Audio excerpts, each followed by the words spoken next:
હું તમને આજે શિક્ષક દિવસ વિશે કંઈક કહેવા માંગુ છું, તે તમે શાંતિથી સાંભળજો. આપણા ભારત દેશમાં ગુરુઓને પૂજનીય માનવામાં આવે છે. ગુરુઓ એટલે શિક્ષક.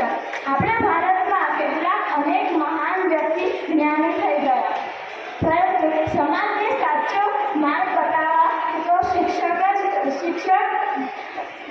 મહત્વની ભૂમિકા ભજવે છે. બાળકોને ના જીવન ઘડતરમાં શિક્ષકનું મહત્વનું યોગદાન હોય છે. શિક્ષક દિવસે ડૉક્ટર સર્વપલ્લી રાધાકૃષ્ણના જન્મદિવસ પર મનાવવામાં આવે છે. ડૉક્ટર સર્વપલ્લી રાધાકૃષ્ણ એ આપણા ભારતના પૂર્વ રાષ્ટ્રપતિ હતા. તેઓ ઈસવીસન 1962 થી ઈસવીસન 1967 સુધી ભારતના રાષ્ટ્રપતિના પદ પર કાર્યરત હતા. તે પહેલા પ્રસિદ્ધ શિક્ષક હતા. ડૉક્ટર સર્વપલ્લી રાધાકૃષ્ણ શિક્ષણમાં ઘણો વિશ્વાસ